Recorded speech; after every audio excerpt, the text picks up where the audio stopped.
For past several years, I have been involved in profiling people and organizations from different walks of life, mainly to assess their entrepreneurship and creditworthiness, cutting across different geographies. This is done mainly by deploying a sophisticated set of psychometric instruments. These instruments have a built-in lie scale to determine if people are lying to portray what they are not. The analysis of several thousand samples across geographies reveals some very interesting observations and conclusions. Quite often, the manifested behavior, as reflected through speech or writing, is not their fundamental orientation. The urge to portray a brighter side of themselves also forces them at a subconscious level to begin with, makes them lie. What is true of individuals seems equally true of large organizations, and no wonder, as these are made up of an amalgamation of people any which way. Speeches by the managing directors, their minions, about the organization's growth, profitability, are prime examples of deception. In India, answers to the right of information under the Right to Information Act are a classic example of the roundaboutry and verbal jugglery, or written juggleries, if you may, giving nothing of relevance. When cornered, averages rather than absolute numbers are provided. In a major project that we just concluded in a major African geography, we found about 2/3 of the sample who got loans from the government getting low scores on honesty, integrity, and diligence. Not to be outdone, our political masters across the globe seem to have perfected the art of deception through their behavior and speeches. I have recently analysed, using principles of psycholinguistics, over 100 statements which were more of deception than stating facts of a leader of a large country addressing the centennial celebration of his party. But that is the topic for my next podcast. In this podcast, I propose to examine a basic question about our exhibited dishonesty and lying, and what nudges people into presenting a false portrayal of themselves. Consider this example. These days in COVID times, children have to attend classes via Zoom. Parents, being busy otherwise, cannot afford to sit through the class. You instruct the child to focus on the class and be attentive. You have told the child that you have gone for a bath, but in reality you are watching the child without being noticed. Soon the child gets bored and starts playing with some toys. Its attention is distracted in the assurance that you are not watching the moment. After the class is over, you ask the question if the child was attentive throughout and if it did not play with the toys. What would be the answer? 9 out of 10 kids would answer that they were fully attentive and did not play with the toys. For the child and for the parents, this is a small lie. The deception is an ego defense mechanism as well as an primordial survival instinct which has origin in the animal kingdom. Animals' camouflaging behavior is nothing but a form of deception to survive. Have you seen some animals pretending to be stiff and dead in the face of an imminent attack from a predator? Of course, it can be argued that some deception in the children we see could be a form of imagination. When you ask a child to narrate a heroic event involving itself, it may give a completely concocted, exaggerated narrative in which the child emerges victorious. But as the child grows in life, such inflated notion about its competence gives rise to self-adulation and boastful behavior that results in fudging data, fudging narratives, lying, so on and so forth.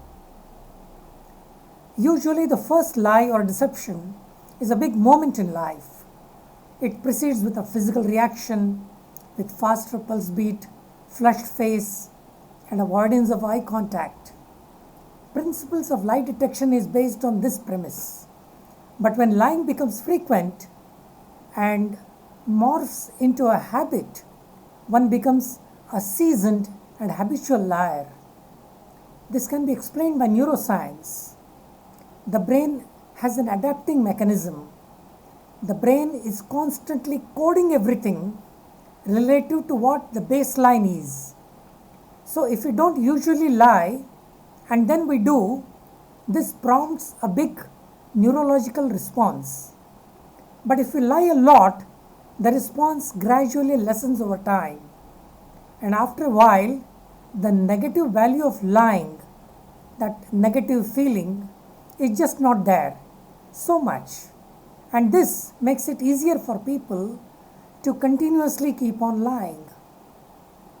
Now, the beauty or ugliness, if you will, of lying does not only get manifested through verbal cues, but it can also subconsciously get manifested through our writing. If one goes through the self-glorified posts often found in social media, one can easily see through them. Essentially, the felt inadequacy gets compensated by an exaggerated description of the self. All you have to study are the speeches, the financial reporting, the annual reports, and the replies to the right to information, and that's a real funny part of this. You will instantly bear me out. What is given to the Right to Information Act replies hides more than what is revealed. The deceptions acquire the status of plain fraud on the public at large. Let me define deception here. By deception I mean circumstances in which one party conceals or misrepresents the truth to another party to create a false narrative and a false understanding, a misleading understanding. Identifying deception within accounting narratives is a challenging task because of the multiplicity of the ways to deceive, that is, by disclosing false information, intentionally suppressing important information, or telling half-truths.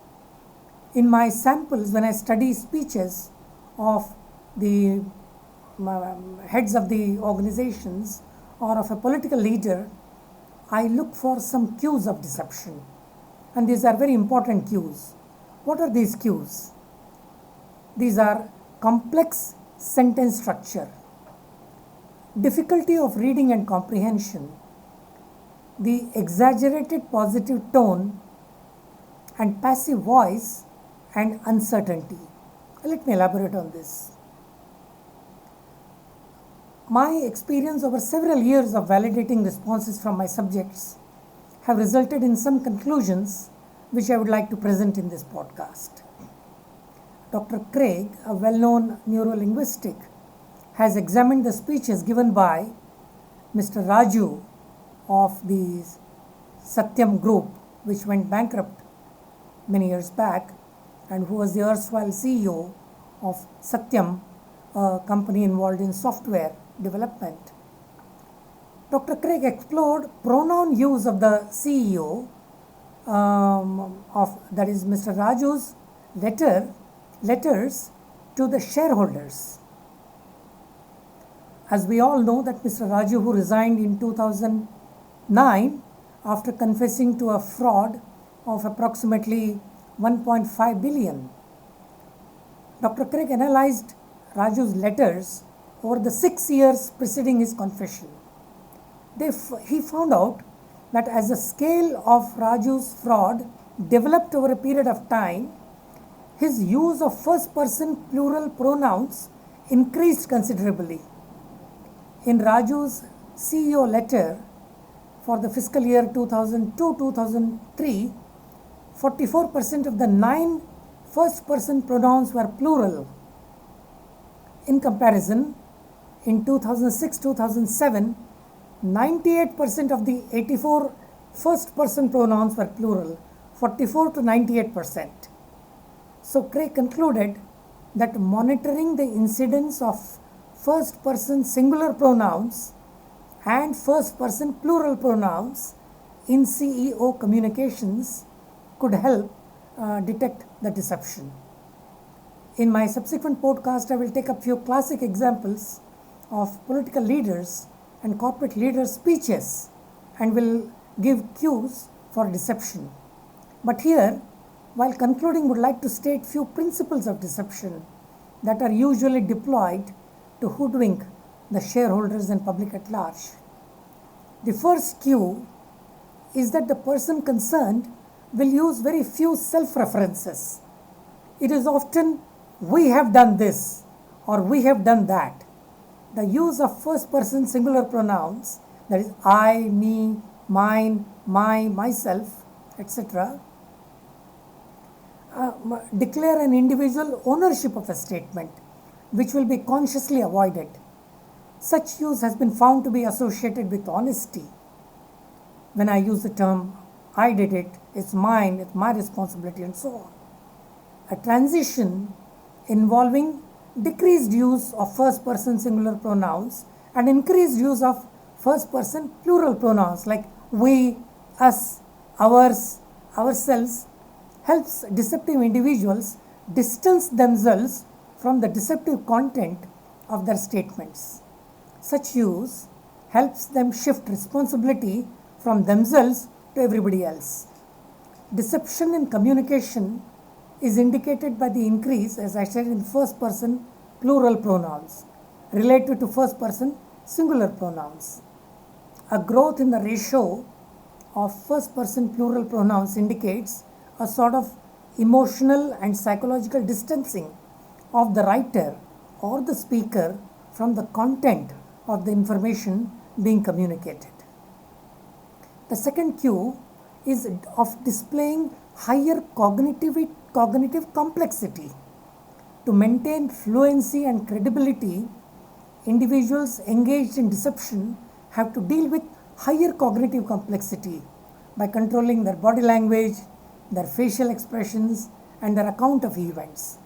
They will never come to the point, instead will use diversionary tactics or will provide totally irrelevant information.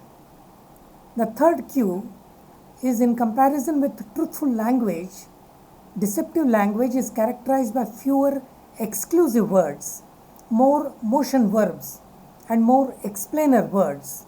And to top it, all the exact information that needs to be conveyed is either ignored or sidetracked.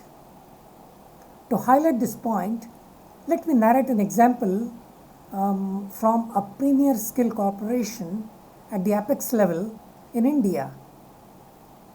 A highly decorated army officer, whom I call as someone, so this someone wanted to ask through the Right to Information Act very simple questions.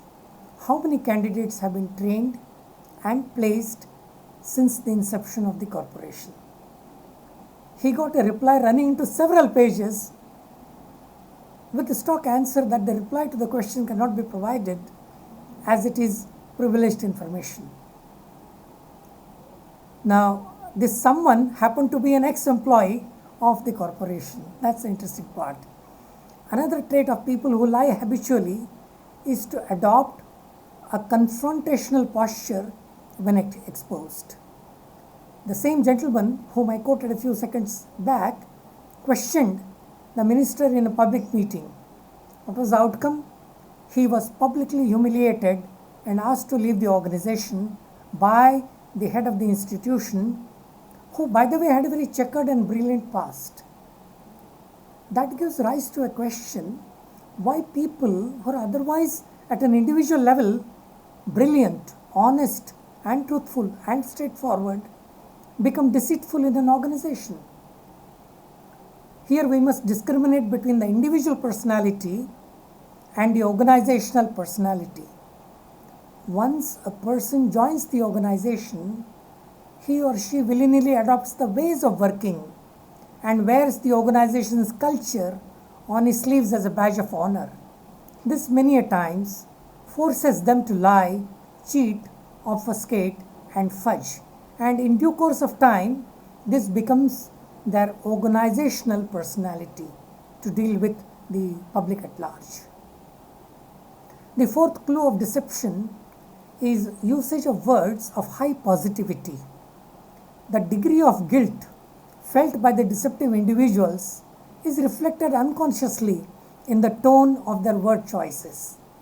Framing of financial performance in positive terms, putting losses in such a way that the loss appears as profit, causes investors to think about the results in terms of increases relative to their reference points.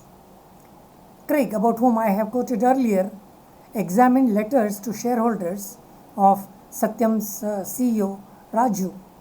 They found that the tone of these letters to the shareholders increasingly became positive as the scale of Raju's deception grew. So what is the hypothesis? The tone, the manner of writing becomes positive in proportion to the deception that the individual is engaged in. Indeed, Raju scored the maximum score for positivity in the year prior to his public confession.